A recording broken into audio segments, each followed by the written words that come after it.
Hello and welcome again to Rue's Musings. This week we are talking about a very challenging and fabulous topic. What do you want? Most of us, I think, we're asked this question a lot, indirectly or directly. We're not asked it enough, I should say. It's much more like, oh, hey, how are you doing? Instead of like, what do you really want? What do you really want in your life? So I'm going to give us some tools to help clarify that.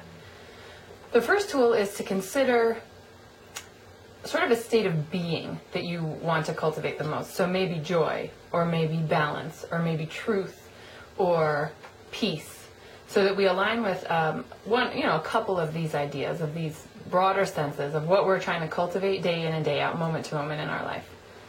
After that, I think we look at how we want to spend our time, what we want to do within our days, and who we want to be. So I know I talk about this a lot, but I think it's super important.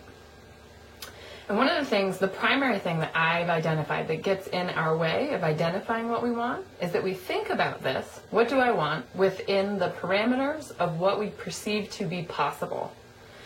So if I wanted really to be Britney Spears, which I thought I wanted when I was in my early 20s, then I would picture myself going on tour. I would picture myself writing the music. I would picture myself in the outfits, the whole thing, and then be able to reflect and say, is that really the life that I want? Is that how I want to spend my time? Because in theory, being Britney Spears maybe is better than it is practically. This is obviously just an example. I know most of you out there secretly want to be Britney Spears. So we think about a thing. So mine would be truth. I definitely want to cultivate truthfulness in my life. So that then when I'm in a moment of having a conversation with my mother and it's not going the way that I want, and I'm compelled, instead of aligning with my truth, to align with her understanding that I am correct. We all rub up against this a lot. The desire to be right. If that's what you want to cultivate in your life, if that's what you most want is to be correct, then go for it. But if you want peace, then trying to convince your mother that your perspective is right is not aligning with peace in any real way. And then we take away every restriction that we can imagine. We take away money, we take away time, we take away even our families. So we take away everything. And what are you super crazy passionate about? What do you do with your time that just makes you feel alive? When you're like, I love hiking, I love writing music, I love laughing, whatever it is, and you say, how can I shape my whole life around that? As if time and money and family and all of that stuff wasn't an issue. And then you picture it having already happened. So this is from The Secret, The Power of Attraction, that's what it's called. The Law of Attraction, something like that. But I want us to spend this time really thinking about what it is that we most deeply want in our lives. As a general idea, a couple of catchwords, as well as how do I want to spend my time? If I love hiking, how can I hike more?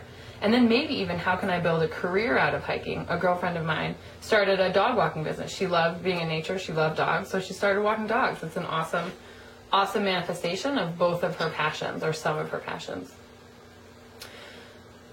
In conclusion, for today, I am stunned a little bit by how much this work that we can do in our lives is not complicated. It's super easy. If you're overwhelmed by your brain waves, by all the thoughts that you have in your head, by being consumed by time, sit quietly still for 5 minutes every day. It will help. But we don't do that. We'd rather shell out thousands of dollars to the chiropractor, to acupuncturist, to massage therapist, all of which are awesome. I have no problem with any of these practitioners. But we don't take care of ourselves. We don't write down what we want. Where do you want to be in 3 months? Where do you want to be in 6 months, in a year, in 3 years, in 5 years? Write it down. I'll see you next week. Bye-bye.